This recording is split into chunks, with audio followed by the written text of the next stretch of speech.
Welcome to tonight's episode of the Moana Nui podcast. My name is Moana, and I'm the founder of the show. And I'm joined tonight by Dana, my co-host. Welcome, Dana. How are you? Aloha, everyone. Thank you so much for joining, especially for those that is your first time tuning in to the Moana Nui podcast. We're so excited for you to be part of this show. Tonight's episode is special. I think this is a topic that is of interest to a lot of people. I know me, for myself, I'm looking forward to learning more tips on Moʻokūʻauhau, our Hawaiian genealogy, and how do we navigate our family trees. How do we find them? Records can be conflicting at times. There's many types of resources online, but that can be confusing too because there's so many. But tonight we're joined by four wonderful guests who have all come together. They run an awesome Facebook group on the Genealogy Society. And I asked them to come and join us and share some of their knowledge, as many of them have been working on their family tree for a really long time. And they get questions all the time. How do I start? Where do I start? I feel intimidated.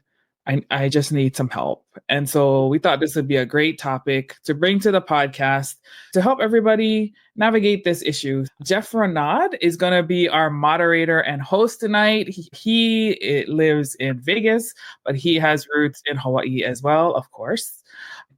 And he is his family historian and loves to do genealogy. It's actually how we met and started our friendship.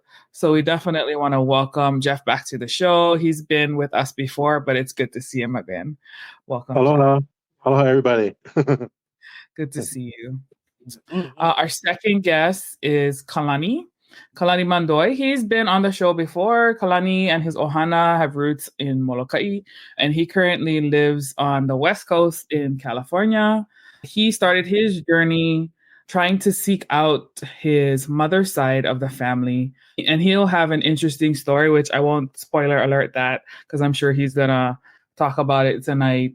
But Kalani, he's a DNA enthusiast. So there's so much to learn from him because he's always sharing. And I'm like, oh my gosh, you're giving me so much. So I'm looking forward to him bringing his mana'o and his ike to the show. So welcome, Kalani. Hello, Kako. Thank you again. Yeah. And our third guest is Moana Nui of Ewa Oahu. She is a cherished figure in her community. She is a mom, a grandmother, a caregiver. She is a volunteer for the Ka'ohana o Kalaupapa, and she's also involved in the Lahaina Restoration Foundation and the Native Hawaiian Genealogy Society Facebook group that I mentioned earlier. She's new to our show, and we're really excited to get to know her tonight. Welcome, Mapuana. Aloha. Aloha. And last but not least is Ki'ilei. She was born and raised on the island of Oahu. She comes from Pacific Palisades, Waipa, Wahiwa. She was immersed in Hawaiian culture, and she's been dancing hula since the age of 3. Her family history and genealogy is one of her passions that she loves doing on a daily basis. She graduated from UH West Oahu with her bachelor's in Pacific Island Studies and an emphasis in Hawaiian culture. She's currently working on her master's and eventually her PhD. She's married and she has keiki and mo'opuna who reside in Wahiwa. Welcome, Ki'ilei, to the show. Hui, aloha kako. Aloha. All righty. So, Jeff, we're going to hand this over to you guys. All right, thank you. Aloha, everybody. Welcome. We want to thank Moana Nui, Papa'ololokahi. Tonight's topic is Moʻokūʻauhau, or as we call in Hawaii, your family genealogy. And we're going to start off with our first question. We're just going to dive right into it. What is Moʻokūʻauhau? And if you guys want to start, we start with Kile and we can move down to Mapuana and Kalani. What is your Moʻokūʻauhau? It's your lineage, your ancestors, your descendants that's going to come. And so it's just a whole bunch of people. Some of them we don't know, or we do know, and that's just a living testimony of why we're here. Okay, Mapuana, your turn. Alright, yo mo'olelo.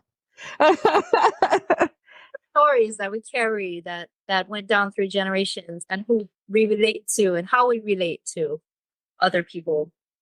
Mhm. Anything to add, Kalani? Pretty much is what they said, lineage and history, because especially for Hawaiian culture, it's an oral culture. So all of this actually started from oral. It's our oral history story of our ancestors. Mhm. Great. So the very first question is, I'm sure everybody that's here tuning in is probably brand new.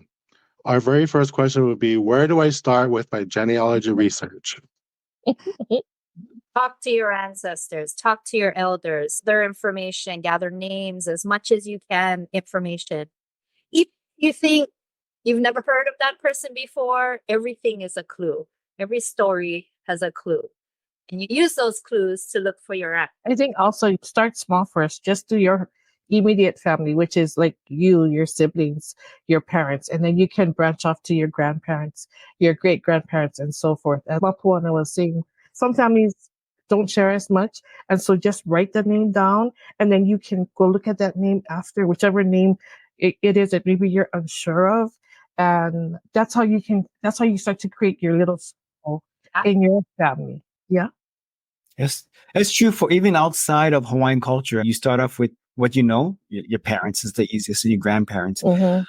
And then you'll be surprised when you start talking to relatives how many of them might tell you stories that other people might not have told you. It's not because they kept it hidden. It's just their perspective on things and something that they remember. So all of these are valuable, especially when it comes to looking for documentation to help you go back further. And that's how you end up going back further. Mhm. Correct. Yeah. So the next question would be, leading into this, is how can I gather information about my ancestors from our family members? Hmm. Yeah. Oh, we have it. You can gather information through, through tablets, through well, actually, notepad. Yeah.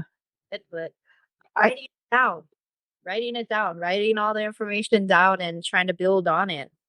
Names, dates. You can go online and just look for obituaries is another good way oh yeah. to get information as well. That's a very good way, actually. All of these can lead you to all these additional information. And then again, if you talk to your family, you'd be surprised. Some of them don't know like about these Don't have people, or again, just because they don't talk about it, that doesn't mean that they don't know about it. So Mhm. it's up to you to be active, proactive, where and to start sometimes asking. go down a rabbit hole too. Yeah. That's always Yeah. the case. Always the case. Down that rabbit hole, or many of them. I think like how Mapuana says obituaries, even if some people are like, oh my gosh, that's so morbid. No, that's one of the best ways too to find genealogy, because sometimes they'll post the whole family genealogy. Sometimes they'll post names, like your grandmother's maiden name, and then you see all of her family. And so that's how you can write down too. When I do show like books like this, I've written notes in the corner, and then you gotta draw circles to that person's name and everything. So it can get really complicated. I think when you do sit down, my husband's, just like this is an example, my husband's auntie is a Manaleo in Visayan. And my husband knows it more, but none of his cousins wrote it down. So whenever would go visit her, I would bring this because I'm used to it doing for Hawaiian genealogy. And I would ask her, how do you say these words in Visayan? Because nobody used that. She was a Manaleo. Nobody used that. So I was the one writing it down. Not to say I'm going to use it, but just so that my children can understand, at least they can know, yeah, that this is another part of their history. And so write it down. I wrote her name, what day it was, when did we go visit, why did I want to write this? And then she opened up too, because then she's talking about her life history and everything. So with Hawaiian history and Hawaiian genealogy, there's so many names. Also, when we talk about names, just know that one person could have many different names.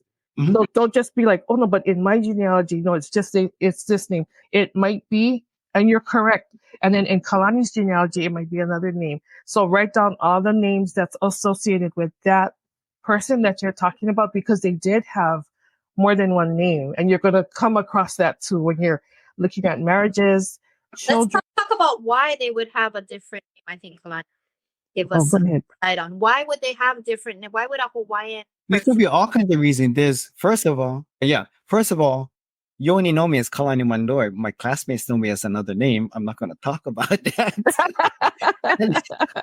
I'm going to say what they yeah, because I had name, the English name, right?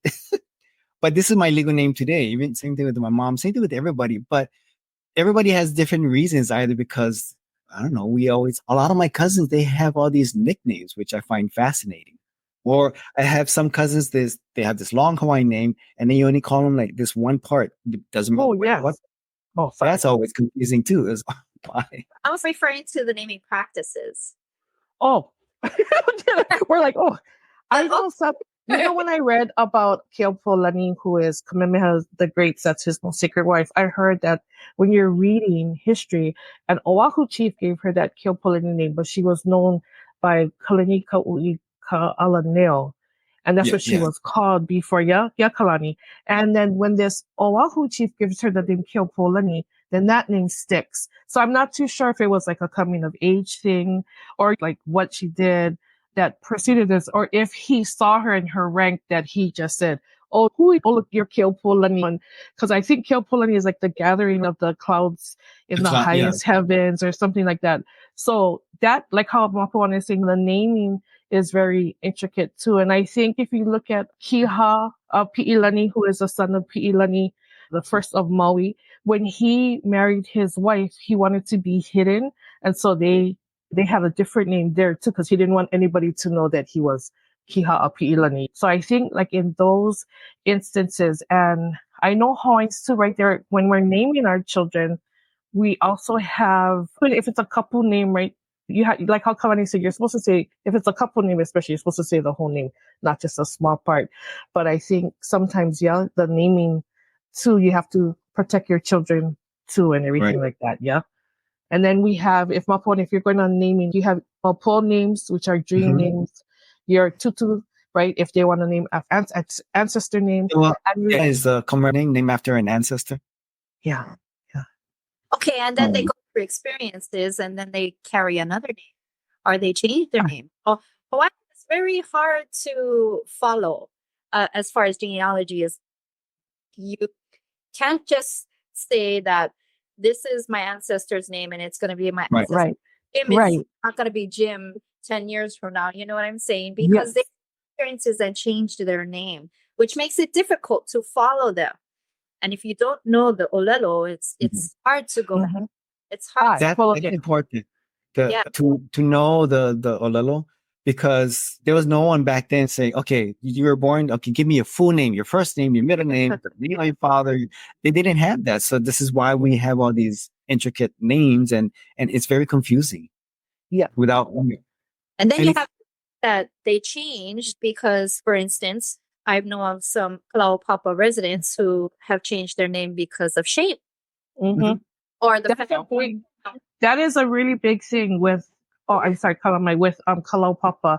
And unfortunately, even I think the families that were left, whatever island you were on, even they, when that child or that person was taken to Kalaupapa, they even erased them from the genealogy too. So then to go back now when the kids are like, but I thought grandma had like 10 kids, you go, actually she had 12, but 2 went to Kalaupapa. And so you're correct, Mapuana, then that becomes a big thing because people are like, wait, what do you mean? Then it's like you're finding out about a long lost baby or something, yeah? Yeah. Then you have to add in the difficulty of the changing politically, Hawaii changing politically. And our record keeping really wasn't good at all. It makes it really hard to investigate a Native Hawaiian genealogy or anything to Hawaii. Because melting pot, it's not just Hawaiian. We're talking about plantation workers who had a hard time figuring out where their family came from, went to, all of that, because there was a language barrier that you couldn't write the correct how to spell something in Filipino because it was a haole who was taking a haole numerator, or maybe even a Filipino taking a Hawaiian census. Yeah, correct. Language so barrier. my Paki guy that I come from my Chinese ancestor in the Oriental culture, the last name goes first. So his last name was Gu, and then there's that comma, and his first name was Aman. But when they were writing it, they didn't understand that it goes Gu, comma, Aman. And so they wrote his name as Guman. And so we're the only Gus that have Guman. And then they were like telling him, like, okay, what's your first name and everything. So that's how our name got changed, because it was just not understanding how that culture was. So it was supposed to be Gu, comma, right? And then his first name, Aman. But like how you said, Mapuana. So we now, through the generation. So my Guman cousins out there, like that's how our name got changed, because of writing and not understanding the culture too. Yeah, true. I know there's people out there that's listening to us. And can each of you briefly go over what got you started and how long have you been doing this? Because I think it's very important that people know, especially when you're brand new. I know for myself, when I was brand new, I was just thrown into it. So let's start with Kalani. Oh, brief. Okay. Yeah. Just interested in my culture and my Hawaiian side. That's as brief as I can get. And how long have you? I started 1989. So what is, I don't know, more than 30 years. And I started about 1996, to connect my Hawaiian lineage, basically solidify Hawaiian lineage. Great. I'm with all of them. It's just an interest in always point history, Hawaiian this, Hawaiian that, talking about things. And so our family always did that. And then at an early age, I just would just write my parents, myself, my siblings, and our grandparents. You just keep writing. Then you go to my mother's eldest sister, and you just keep writing. So I think, like with Kalani Mapuana, I've been doing this, I would say that 30, 35 years. And just want to let you know, because we love it so much, you don't stop. Mm-hmm. So I'm in my 50s now, and I'm still doing it. But I'm still doing it. To walk in a new Still writing, still putting like the little look. I'm not joking. Look what I write. Okay, wait. Yes. Look, you see all my crayon, my markers, because I need to visually see sometimes, right, when you're making connections to who or whatever. So that's how I operate.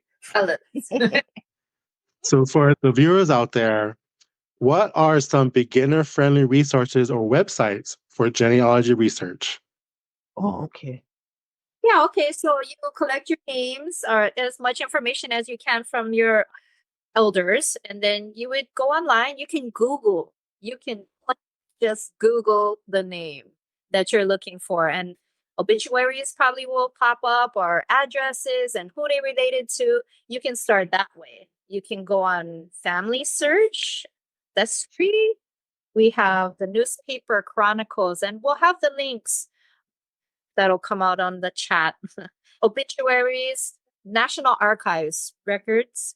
Free is all military. If your ohana was in the military, you can look up what they did in the military or how long they were in the military, if they retired from the military. Fold 3 is a good military outlet. There's one that they have plantation workers, Kalani. Like a plantation. The plantation one for the Filipinos is at BYU, website, the library website. Yeah, that's another thing. Oh, Website, library, the BYU. Yeah. It has, at least for the Filipinos that were contracted to work on the plantations. Some of that is on Ancestry, but of course, Ancestry, you have to have a member. Lahaina Restoration Foundation is working on digitizing all those records that they have, at least to my knowledge. I'm not sure when they will be released, but I'm sure soon a lot of their archives will be released online. And every day there's stuff being uploaded, even on Ancestry. If you're looking on Ancestry, you'll see one day it's not there, and the next day it'll be there. So constantly. So speaking of Ancestry, so a lot of the database does come from familysearch.org, which is run by the LDS Church. So if people want to actually get started, it's a free account. Log on, create an account, and have at it, because you don't want to limit yourself to just one particular website. There's so many sites. You want to cross-reference and see what's what, because you're going to come across documents that are contradicting from the birth to the death. You basically want to just keep that and take your notes. We're not here to judge people. We're not here to say what is right or this and that. The whole point is to search your ancestors and search for your family, right? So you can share it for your family, and good. you can keep that going. I fully. Can I answer one question that we had in the chat from Connie about how the name change law affected the name that the keiki took? I don't know. Like, I think you guys might know about this too. It's like when they were forced to take on a surname back in 1861, like King Kamehameha the Fourth. 60, I thought it was 7. King Kamehameha the Fourth. Not everybody was consistent with the surnames, where the child had to take the father's name as a surname, because back then they didn't have surnames. They just had one or two, whatever names they were using back then. So because of the inconsistency, sometimes you do have people taking different names, especially if they had multiple names for the father, or it was one and then they only take parts of it. Or you have 10 Johns in your family. So you got the day. No. The other one too, going back to that, I have an ancestor. He married. He has 4 sons. Same mother, same father. All sons carry a different last name. So it's like Kalani said there. And even when you're looking, there's the last names that they took. It's not connected to the surname. It's not connected to. It's just each son has a different last name, and then that their lines all carried it, but they come from the same mom and same father. So you're gonna run into that a lot too, and then you have to write down same mom, same dad, but this son took this name, and this son took that name too. And then they even added Christian names, right? Like John, Paul. Yeah, that was law where they had to take a Christian given name, and then the father's name would be the surname. By the time I was born in 67, that was done. And so my parents got to name myself, my brother, and my sister. We have Hawaiian names first, and then our middle names are English. So by the time I was born, that law was Paul already. But before, they had to follow that, like what you guys are saying, English name first, then a Hawaiian name, and then the third name. That's interesting because I think, okay, so now you're going to out me. I was born the same year, but we look good, don't we? But I was still given an English first name. That was my mom's choice. And actually, all of my siblings, and then our Hawaiian names are our middle names. But I did a legal name change back in 88 or 89. Sorry. Yeah. So we want to address that too. You know, with your names, if you are given an English name first, it doesn't make you less Hawaiian. It's like how Kalani is saying, it's the choice of your parents at the time. At the time that I was born, my parents chose to give us Hawaiian names. It has nothing to do with, oh, we don't like this. It's just they had that freedom to do that because the law before said that you couldn't do that. And so that's why. And then my parents chose to go that route. So we just want to let you know, please, if you do have your English name too, don't be like, oh my gosh, I have to be called by a Hawaiian name. Not necessarily. And if you do, then that's great. But we just want to let you know that's how it was for years for our ancestors, that it had to be an English name first and a Hawaiian name. And some of our Hawaiian ancestors, they only have English names. And some of them who are married Hawaiian Chinese, right? They have an English name first and a Chinese middle name, and then a Hawaiian So some of our ancestors don't even have Hawaiian names, and that's okay. It's okay too. That was the case with my mom. But a lot of my relatives, and especially my own siblings, we never use our first names. It was the name in school, the legal name, the government name, right? That's what correct. Yeah. The government name. But nobody would use that name. That's why only my classmates are allowed to use my government name. But they all know me as Kalani because I come from a small island, so everybody knew my name. Connie, I hope that answers your question, Connie. If you have more questions, let us know. That was a great question too. Yeah. So moving forward, what types of records should one look for to trace their family history?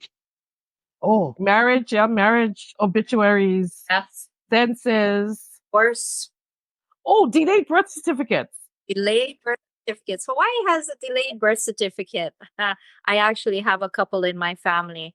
10 pages, because they had to have somebody say, I know this guy, he Hawaiian, he used to live next to my mana. He had 10 kids. That's how they would prove that they were Hawaii born. Hawaiian, yeah.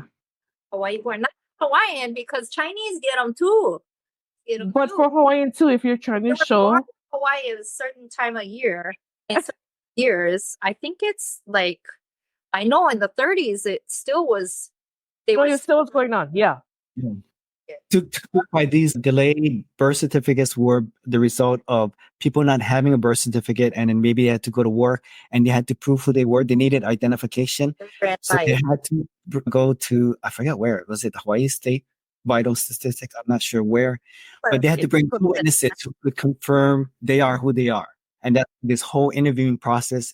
And they usually asked, of course, the parents' name, if they had any siblings, the applicant, if they had any siblings, where they went to school, whether they left Hawaii, not just to confirm that it is this person that they claim that they know. And They have it's tattoos, yeah, or scars, identify- yeah. Yeah, those delayed records are great. I think it's just better than the birth certificates because you not only have pictures, you have dates, you have witnesses, and a lot of times they're family too.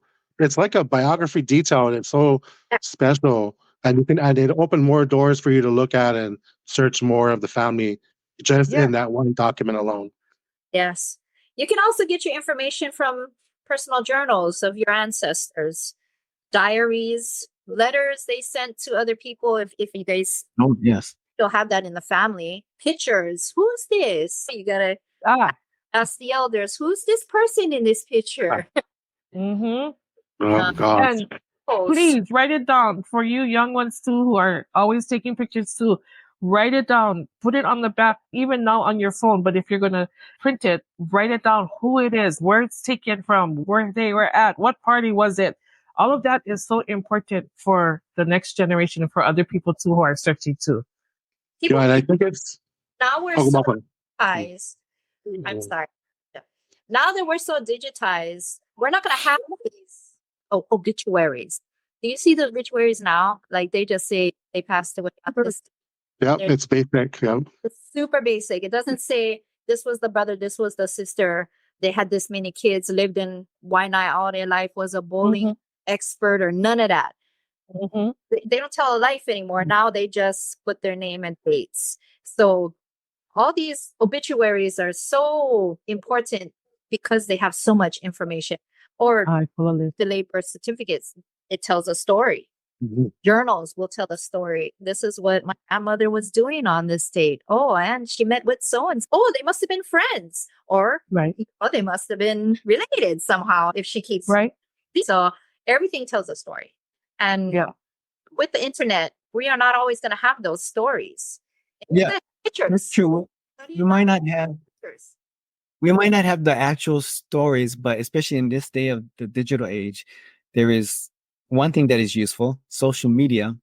But of course, it makes the work of a genealogist much more challenging because you have to figure. People, it's like when you're trying to connect with family, like I think this is the relative, and sometimes you can see it on social media, like how they might be related. And if you're lucky, if anything, you can always contact the person. That's the good thing about social media. You can just contact them directly and find out how are they related. I've done that many times, and that's another thing. Don't be ashamed to go into the message box and say, hey, are you related to, is your great grandparents so? And I've done that many times, and I've had, remember like how I talked about my Gu ancestor? I've had Gus tell me, no, we're not related, but they live in the same district that my Gu was in. So either they're so removed from it, or they just don't know themselves, or maybe they're like, I don't know about him. Yeah. Probates are excellent. Yes. Oh yeah, probates. Probates are excellent source information. That is the Bureau of Conveyance, for like probates and everything. They're good to go to. Talks about who and what lived on that. Yeah, and if you have family with land too, it shows the land deed, right? Who they sold it to, and sometimes it is like how Moana and Kalani and Jeff are saying, like if they're related, are they a friend? And then that's how you can find out too, like how we're all telling everybody more family. Or who is this person if you've never heard of that person? I think with probate records, a lot of people I was one of those who was just afraid to use them because it's like, how is it going to be useful for me? But even outside the Hawaiian culture, people use probate records for those exact reasons when you establish a relationship between certain amount of people or certain people, basically. Yeah. It lists all these people related to the person who is now, they have all this property, etc.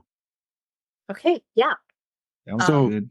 Speaking of that, on the records, how does one start or create and organize their family tree Oh, as a beginner? there you go, right there. Okay, so wait, yeah. So like how she's showing, this is the first thing because you can keep them and binders and sheet protectors. Okay. Yeah, binders and sheet protectors. Yeah, that's another. I started off that way too. Of course, Yeah. digital age now, you can always get genealogy software as well. There's Yeah. free ones. Oh. there's This good is my one. first one that I did, and it has Yeah, see? Oh, that's still me. right? The sheet. Kalani, I have to move up to your level. Next. But actually, I did that before, but I did it with my typewriter. Oh, Writer. I did the lines, yes, with the typewriter. So I did. speaking of those, so that binder that you showed us, Moana, so what tools or the software are helpful for documenting and managing that genealogy research? This one in particular, what tools did I use? My computer. I printed out all the. Gee, too bad I didn't like put this on the computer. All the records that I found. This is a passenger, and then and see how she highlighted it too? Highlighted so you Yeah. can see it. the names and the census. Mhm. Senses are great. As far as this, these charts alone, it's just my computer. I printed out names. I Mhm. pasted onto this area. Okay. And Do you folks use a specific type of database management system? maybe Kalani can. Kalani. Yeah, so I use one specific for my Mac, Reunion, and there's good ones. A popular one is Family Tree Maker. Oh, that's right. Oh wait, I'm gonna be Legacy, writing this down too. I believe, is another one. And then Roots. Oh my gosh, I downloaded this, but I don't even use it. Mm. I forgot what it's called. Sorry. But those are the popular one is Family Tree Maker and Legacy. Yeah. I have Family Tree Maker. Yeah, I use that. But with these graphical charts, there's a charts.com, which I use. I subscribe to it. There's Scapple. I also use like PowerPoint and Keynote to do all these graphical charts because I can throw in images, people's pictures, as well as the names. And Are you- other Oh, nice. Web or even Ancestry has a you can do your chart on there too as well. So It's easier to see graphically. That's why I did it on a typewriter back in the day. yeah, a wall for that. I'm just letting. Some of us are a little old school here. We need more wall space, yeah. On top.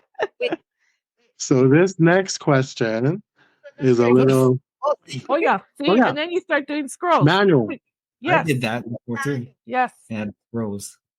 I think it's always good to do the manual. You can make it like a big chart thingy Yes. and lay it out. I think people understand it more if you have it printed out. Actually. Yeah. Yeah. written up. Yeah, you're right. Because they can see it right there. It's just right Mhm. there. And you unscroll the scroll and then they can see how the different generations to connect and everything. So the next question is, how can I determine if my family has any notable or famous ancestors? Don't you have famous ancestors, Kalani? I haven't found.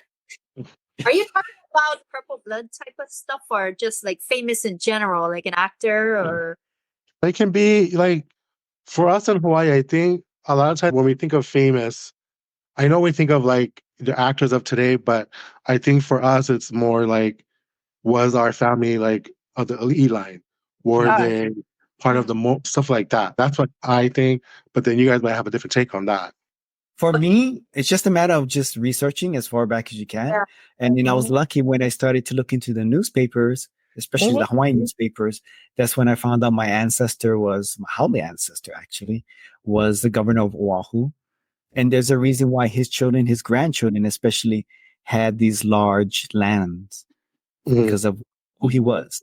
And this is all by chance. I didn't know that my great grandfather was a captain of the police, all because I was just looking through newspapers. So the newspapers are actually very valuable to Yeah. finding out your ancestors. go through rabbit holes in order to get your answer. You have to ask questions to other people who have already investigated lines associated to your line. Or for instance, my family is Kapi'uho.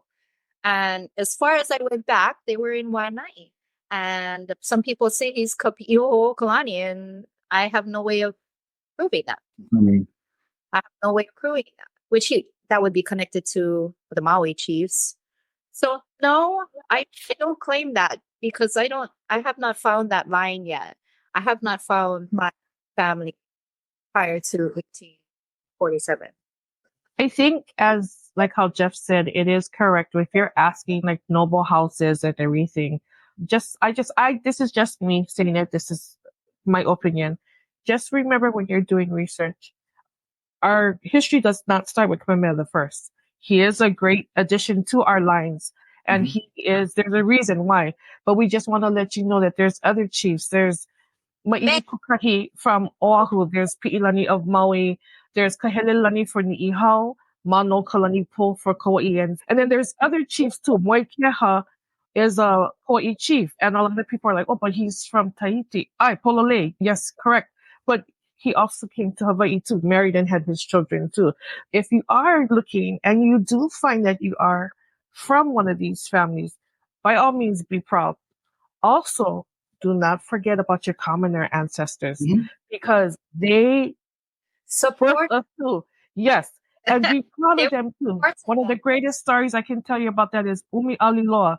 Everybody I think is related to Umi because Umi was married to everybody. But Umi's mother, she had Ali'i blood in her. But by the time her people were married, they were marrying commoners. By the time it came to Umi's mother, she's considered a commoner. His father, Liloa, is such a high chief. When Umi marries and has all these children, which is all of us here, Umi, compared to his brother, was of the top line because he's from his parents, which is Liloa and Pinea, and they're both high ranking, and Umi is not. But Umi becomes a better chief, and Umi, after Hakau is killed, becomes a great chief throughout our history. So just want to say, don't forget about our commoners too. They're the ones who kept the Ali'i alive too. And Maka'ainana, yeah. the Maka'ainana, Polole. And look at all the great things that they do. They're the bird catchers. They're the people who make upena. They're the ones who know how to dig the trenches down where Mapuana lives. Down you go to Waianae Valley, you see all the lo'i when it goes up the mountains. It's unreal. They're mine. Our people are just so awesome. But I'm just saying, if you do connect to any family, just be very proud. There is a little AL too that says, only when you have come to a point where people are slandering your ancestors, do you say, this is where I come from. So our ancestors always taught us to be very humble because there's also somebody who's always higher. So if I'm over there going, oh, I come from so on, Jeff could just be like, okay, but this is my ancestry. And when you look at his ancestry, you go, oh my gosh. So that's why we want everybody to just be very humble and to aloha everybody. When you hear people say, I come from this house, you go, oh my God, that's great. That's great. And then just keep doing your thing. Just keep doing your thing and getting your ancestors recognized. I think it's important. So speaking of our ancestors, there are resources out there. There are specific books, and I know you folks have them. Do you folks want to go over some of the books that are important, like John Papa'i'i and David Malo, that I think everybody who wants to do genealogy should invest in those books? Oh, yeah. Any book by John Papa'i'i, like Jeff said, get it. He was there. He was a playmate to Kamehameha II. And so he was around at a time when we still had so many, not laws and everything, but more protocols that you have to do, things that Kamehameha said that maybe people misunderstood as the years have passed down. Coins at that time where we still have our pili houses. We're not living in the houses that we have now. Malo, you wear malo, you did all these things, you make your own raincoat, your upena. So I think like how everybody is saying, not look at all of these things, but what was I saying now? The books. Yes, important, yeah. Mao, John Papa'i'i, Ruling Chiefs is also a great one, in my opinion. David Malo and Sam Kamakau are just so great. There's such great information. Those three, John Papa'i'i, David Malo, and Samuel Kamakau. The one that's also that everybody, Auntie Edith's book, Auntie Edith Mackenzie, her genealogy books, the one that it's out of print and it's going for like it's so much money. Everybody's trying to get volume 1 and volume 2. So I know those books are really important to have. Kalani? Yeah, it was already mentioned. So Samuel Kamakaua, because of he was educated, I believe, at Lahaina Luna. Yep. So he has a lot of good oral history. His stuff was actually printed in the newspapers, which transferred into the books that we have today. Papa E is good. David Malo. Also, Abraham Fornet, he has a lot of stories. Oh, yeah. He was married to a chiefess from Molokai, Yes. and that's how he got a lot of the genealogies as well, and his stories from her. I Finding forgot her name. Fraser, finding a Fraser. That one is good too. Oh, What which one is that one? Finding aid. Oh, Finding Aid. Let me write that down. Oh, I think there was a question for you. Oh, there's a question? Let's look. There was a question. Yeah. Oh, hoi. Oh, Keely, you. So this is our Ohana to me. She comes from Kekuhaupio lineage. And so she's asking which website is to go. I think all the websites we said, cousin, it goes on. Your guys' genealogy is notated too in a lot of the Mormon church and everything. So that's where you can go to get all of that. So she's a direct descendant of Kekuhaupio. For those of you who don't know, Kekuhaupio was the warrior who trained Kamehameha and trained him in all types of war and thinking. Like they played Konane a lot. Just Kamehameha, you need to think also. So Kekuhaupio, that's who Sam comes from. That's her lineage. Yeah, cousin. A lot of what Jeff Dem said, the Mormon Church get the documents from the newspapers and everything. And there's also that book, Kamehameha and Kekuhaupio. And that's another great book too for you, cousin. Oh, I'm so glad you're on listening. Mwah. Love you. Oh, so the next question is it's probably gonna be Kalani, because this one is, how can DNA testing assist in my genealogy journey? Should I get the M&Ms now? So DNA is actually pretty useful as far as confirming a relationship, but it cannot tell you what the relationship is without additional information. So that's important. You cannot just have the DNA say, okay, this is whatever you want. You need additional information of the person that you tested and who you're comparing it to. For instance, me and Jeff relate through DNA. How is that? I'm not sure yet. We haven't found it yet. That's a whole new Right. different podcast. Yeah, if you guys have access to Ancestry, they have all these matches with people, and I'm like, how am I related to, especially from New Zealand, right? So I have no idea. I don't know, because it's just so far, maybe far back or far beyond kind of thing. Yeah. But I know DNA is important nowadays, and I know Kalani is an expert because he posts all of that on his Facebook. I guess I should have explained, in my case, my mom was adopted, and then I didn't know what I was doing in the beginning. But once I found the closest relatives, two different relatives, one wasn't so close, the other one was really close, but I still needed additional information to confirm how my mom was related to them. But that takes real genealogy research, actually. So the DNA can only point you in one way, but you still need additional information to tell you how you guys are actually related. Oh, see, Jane Cope is saying that she's related to three of us. Yeah, we should all be related, by the way, genetically. All are related, right? In one way or another, we relate to each other. Do Moana, Akira, you guys have anything to add to that on the DNA side? Oh no, that's all Kalani. Yeah, that's all. Yeah. Yeah, I mean, me too. That's like an area that I'm not really proficient in. So Kalani is obviously the expert.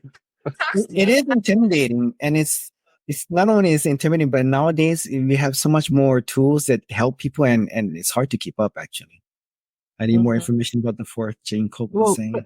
Who's the fourth? Wait, who did she say? Then the three, five. Yeah, so all of us. Yeah, yeah, it should be all of us. Yeah, yeah. Unless, maybe Moana, maybe because she doesn't know the name that you went by in your DNA test. I don't know. Oh. So to keep it going, what are some common challenges or obstacles encountered when researching genealogy, and how can I overcome them? Oh, burnt document. Burnt places, maybe. Translating record. Even in family search, the person doing the translation it's not necessarily doing it correctly. Mhm. Right. Lack of history, context, historical context. Sometimes history plays a big part in researching your ancestors, because if you don't know what's going on around them, it just explains why they did certain things or went about things in a certain way. So you gotta know what was going on, or even religiously what was going on around them, because Mhm. it's a lot. It explains why, especially in Hawaii, because we went through so many different changes so quickly, and people just went north, south, east, west, and now majority of our Hawaiians are on the continent, right? To follow their path, to follow their shoes, you have to know the history. Layering, that's another one.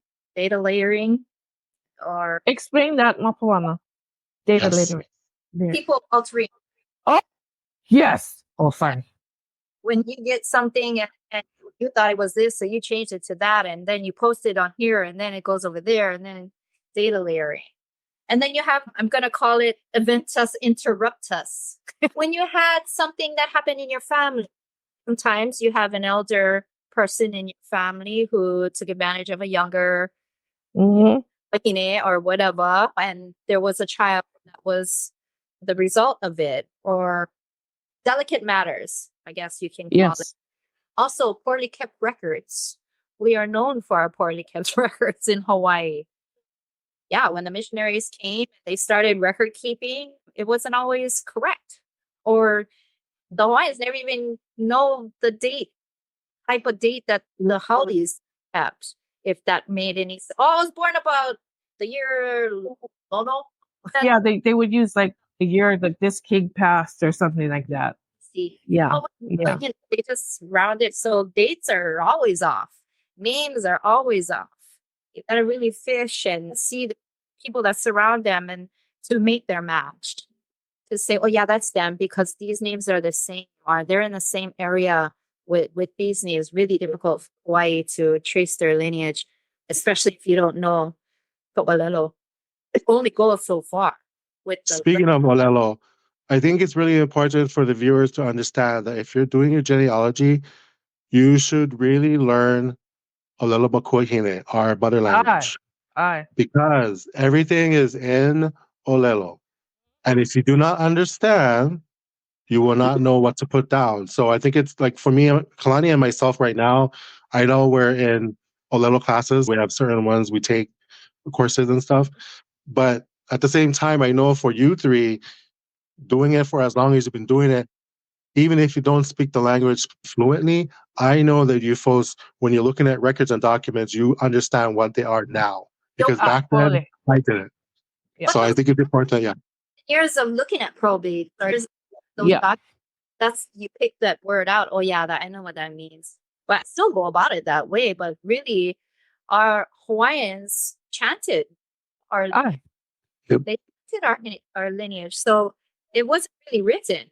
If you don't learn the Olelo and learn the chants, you can't further your genealogy because you're gonna have to understand it, right? Depends on how far you want to go. I'm suffice with where I'm at right now. I would love to go further, but I have issues blocking. My family was sent to Kalaupapa, so there wasn't very much records during those times, and the lack of records puts me at a standstill, basically. So speaking of that, what should one do if you hit a dead end in your research?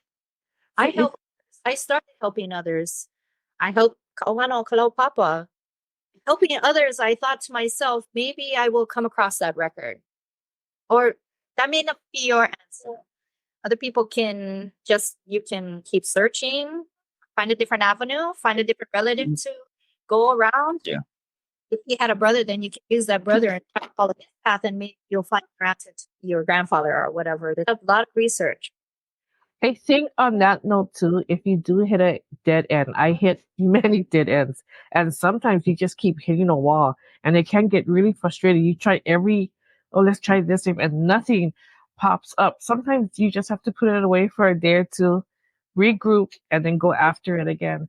I had one, because sometimes you're just like, this is so frustrating, and I'm so close. I've been at that so close for a lot of time, and I just couldn't get past it. And sometimes it is frustrating, but just be Moana Nui, just be really patient and go forth, because our ancestors are also, they also need us to find them so that we can finish their work too. I wanted to go.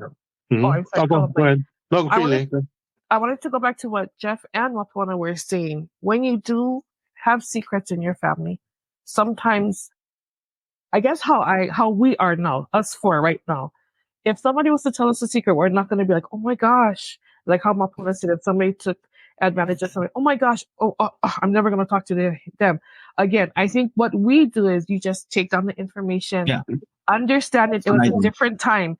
And I know now we have that Me Too movement and a lot of people saying, oh no, you have to understand, when Hawaiians too, it's a different time. It's just very different.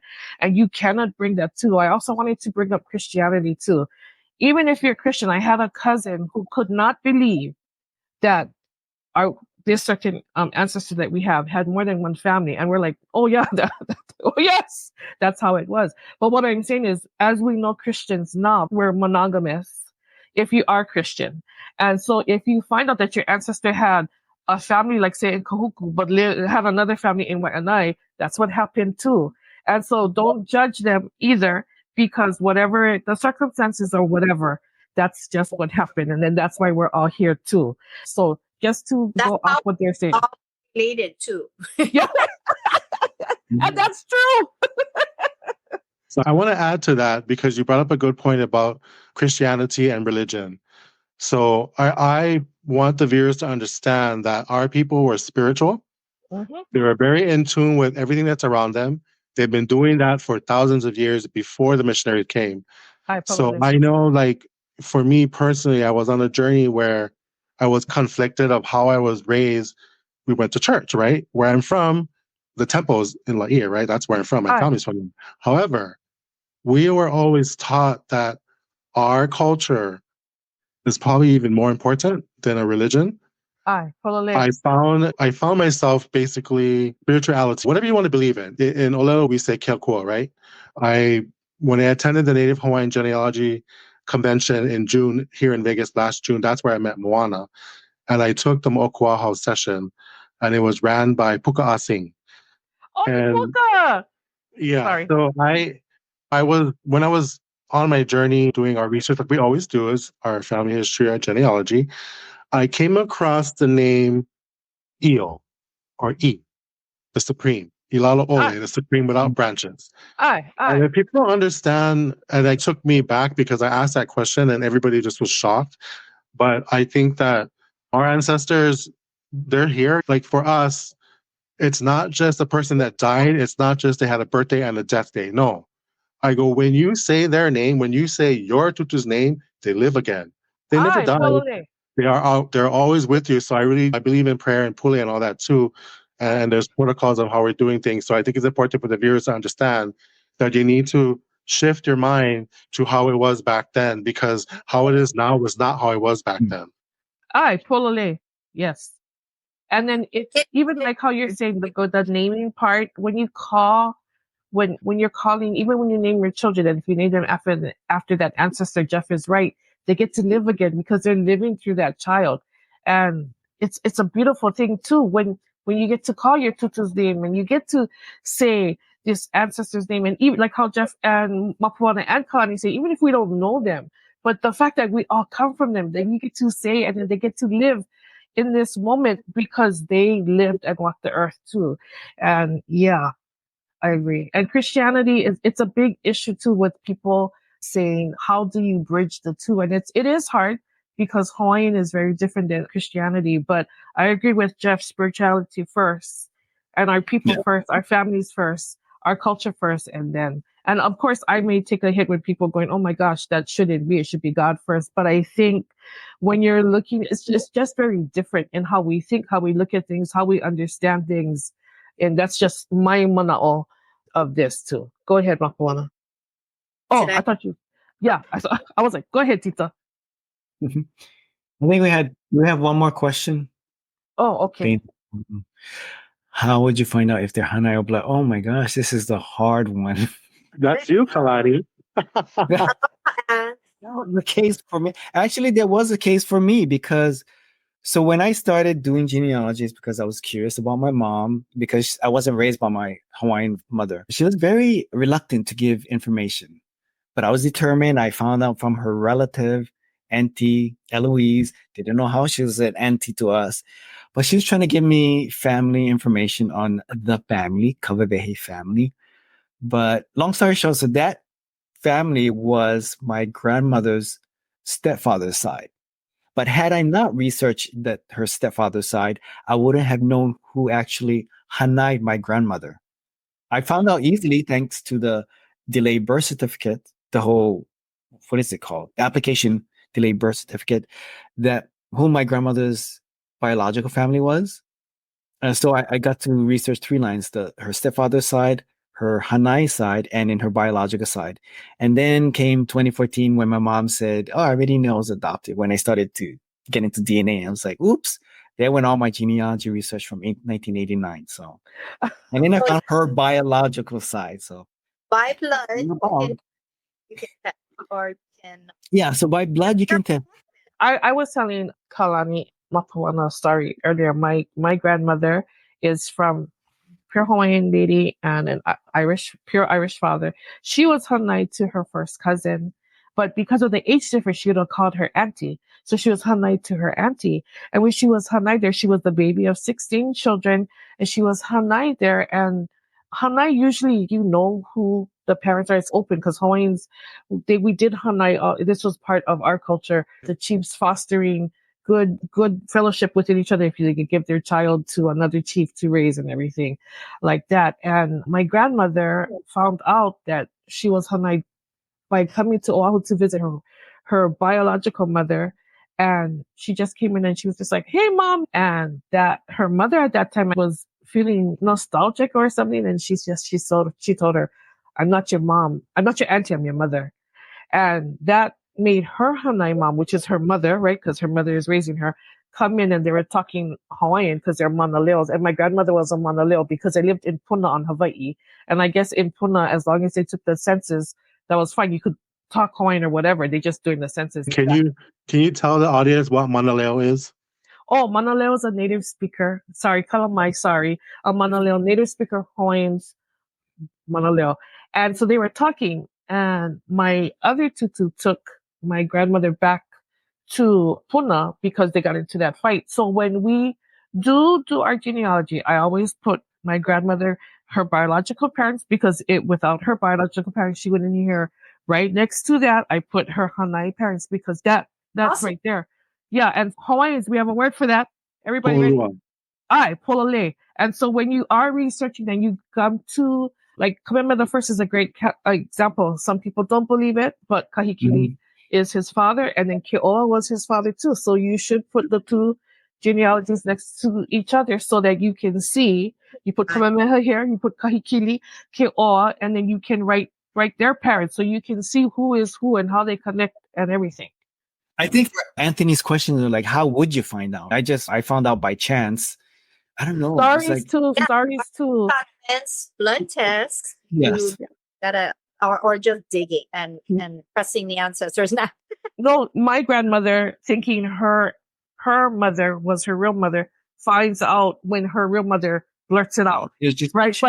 By saying, I'm not your auntie, I'm your mother. So that's another story that you're, oh my gosh, I thought this was my mother kind of thing. Yeah. So that, if you go back further, I think that's where you're going to have a problem. But then that's when you have problems with finding documentation. That's when you get all your obstacles, your roadblock, your brick walls, whatever you call it. That I had thought that messed around on his family and had these children, but come to find out it was his brother's kids that he had Hanai. And through newspaper articles, I found that was actually his children, not his children, not his mishap. He just took one for the team. Yeah, took one for the team. Right? And then also, I don't know how everybody else feels when it comes to Hanai too. We don't look at them like, oh, that's somebody else. We just look at them like that's our family. And so my Hanai great grandmother, her name is Eunice. My grandmother is named after her mother. And so when we look at her, we don't just go, oh, that's the Hanai mom. But sometimes if I'm trying to tell a story, I say it really fast, right? Oh, Hanai mom and biological mom. But I think we just look at them like, that's my great grandmother. This is also my great grandmother. And so when people go, oh, how come you were always, how come you don't just say the biological mother? Because there's a bigger picture to it, right? With being raised, who raised you, who did all the work and who gave birth to you and everything. Oh, look, there's my cousin Lehulu. Hui, cousin. It's a great comment because that when you start researching all these collateral lines, that's how you end up finding out about this. Mhm. And that was the case with my mom. I was looking at her mother's stepfather's side, which led me to the Hanai side. So going off of that, how can one connect with other genealogy enthusiasts or researchers for support and collaboration?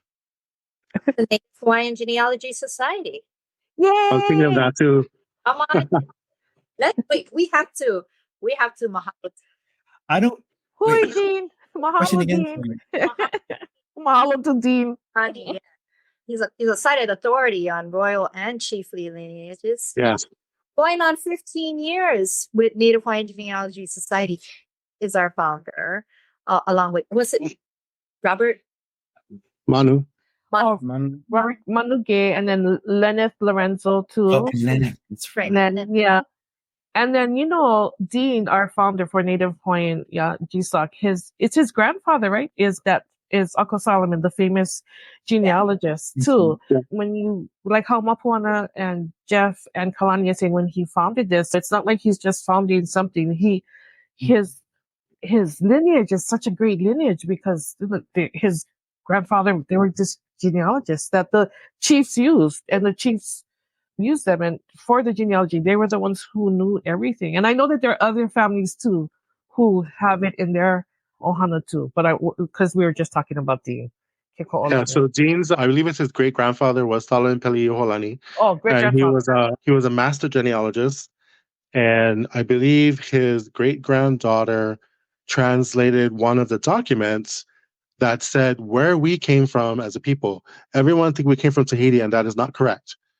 That people came after we were already in the islands, and if you read that document from the translation, it says that we came from the north through Oh, Alaska. yeah. I heard about that. No, I heard about that. Yeah. Oh, Yeah. I gotta go read that document. So if you guys want to read, Chan is called Ho'okumukalani and Komukumahonua. Yeah. So we have it, Oh. but that's for a different discussion. Yeah. Next one. Also, I think the Native Hawaiian Genealogy Society, there are other sources and resources out there for people to get involved with. Mapuana mentioned Kalaupapa. I am also a member of Kalaupapa because we have some of our tutus who were taken there that we didn't even know. We want to go there and find their grave, even though I don't know exactly where, but I know they're still there. And I have met Valerie Munson, which you probably already know her. And Anwe, I believe her name is. Anwe. Yeah, so I have all the books too over the years. So if anybody, viewers, have people or families that went there, That's yeah. there. Contact Kauhano Kalaupapa. We are collecting names of residents. We have a lot. Yep. We are trying to do a monument, or they are Wow. trying. Do you know when that's going to happen? I know they're raising money and all that. And, Yeah, they're raising fundraising right now. So, yay! And like for the younger kids who may not understand, Kalaupapa is such a big dent too in our history. And I mean it in a way that when our people were taken to Kalaupapa, the ships were supposed to dock and let them out, and they didn't. They docked in the ocean. They had to swim to Kalaupapa, and that certain place where they docked, that's where a lot of Hawaiians died too, because the waves were coming and crashing on the waves. It's just a really horrific story, what they had to go through, how they were taken from their homes. They were just snatched away and just taken, and sometimes not even given a chance to say goodbye. And I think that's why when they were taken to Kalaupapa, the families that were left, that's why they erased them too from their genealogy. And it's such a big eha for all of us when you hear about it and you see how they were treated. And babies, when women gave birth on Kalaupapa, the babies were taken away and a night out, and the mother didn't have any recourse to find her child or to keep her child.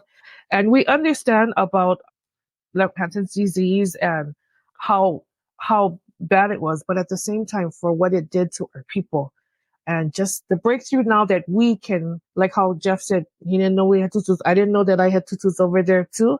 And I think now when we find it's okay to say, I have family at Kalaupapa, before, nobody even wanted to acknowledge that their family even had any ties to Kalaupapa because it was so shameful.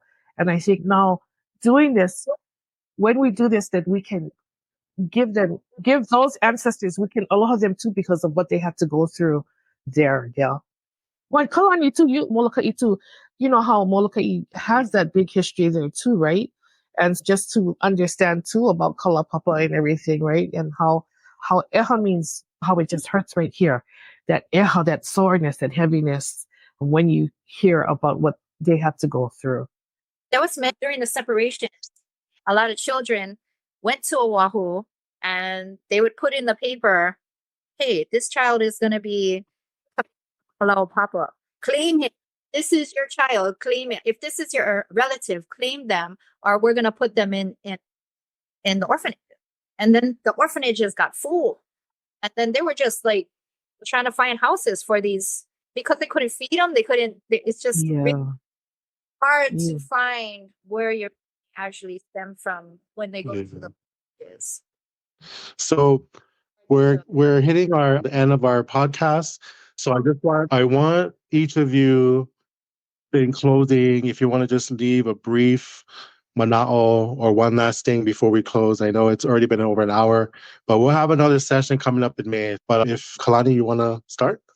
I think most importantly is to talk to your ohana to get more information. Start there. Get more information. Go onto the internet, look for your ohana, connect, make connections. Check out the Native Hawaiian Genealogy Society. We share our stories, and maybe somebody in that group, we have nearing 15,000 members. Some has heard a story or two about your ancestor. Ask. And it'll be good to connect. Yeah, you can go on the computer and find your family. So the big thing too with genealogy too, our ancestors all knew who was related, how they were related. As our families got bigger and as they became more Americanized, things started to change a lot. And now the families, some of them don't know each other. Like everybody, the four of us here, talk to the elders. The elders sometimes too, they watch you too. If you're only going to ask one time, they may not spill the whole thing because if they're saying that you're not really taking, you just, who's my ancestor, that kind of attitude, then you have to be careful too. Talk to them, sit down, write everything. Even though we laughing and everything, I'm not joking. These are great to have. And then to see these are great. Just keep writing. Look at everything. Yeah, I think that's the first step, is writing everything down and talking to your ohana, and talk to your ohana first. Please don't go outside and say, oh, Auntie so-and-so said our grandfather is this. You talk to your kupuda because they know. Yeah. If for the viewers out there, if you folks have grandparents and great grandparents living, talk to them now. Oh, yes. When we were growing up, a lot of us, we couldn't be around the old folks because that's just how it was. But when we got older and we started on our journey on our family auhau, you have to be ni'ele. You have to be maha'oi in a little bit, because if you don't, they're not going to just come in and tell you. And they're watching what Kile said. They're watching you because they're probably looking for that one family member who's basically going to carry the torch. Polole. So, yeah. But anyway, we're going to have a part 2 session, everybody, next week. Same time. If you all want to come back, we're going to have a whole set of questions for our viewers. Anyway, we want to thank everybody. We want to thank the Moana Nui podcast, Papa Ololokahi. I want to thank Kile, Mapuana, and Kalani. And if you folks want more information, hit us up. We're all part of the Native Hawaiian Genealogy Society on Facebook, if you want to Google that. So until next time, ahui ho, aloha.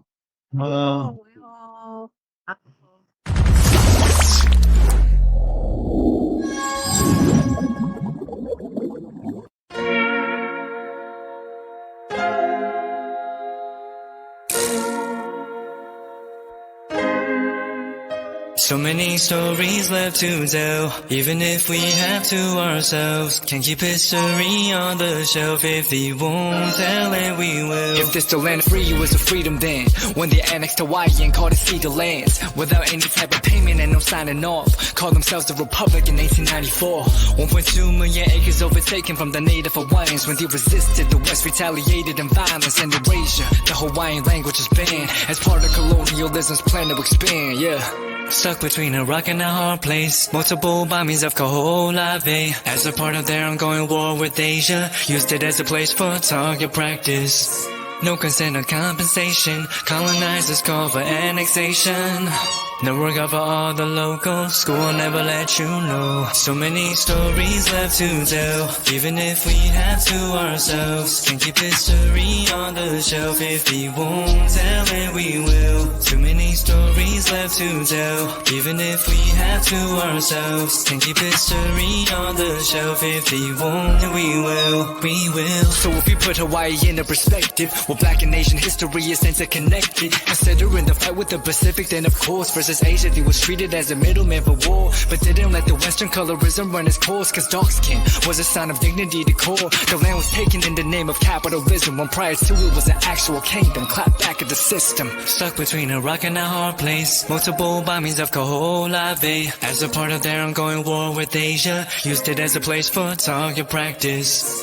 No consent or compensation. Colonizers call for annexation.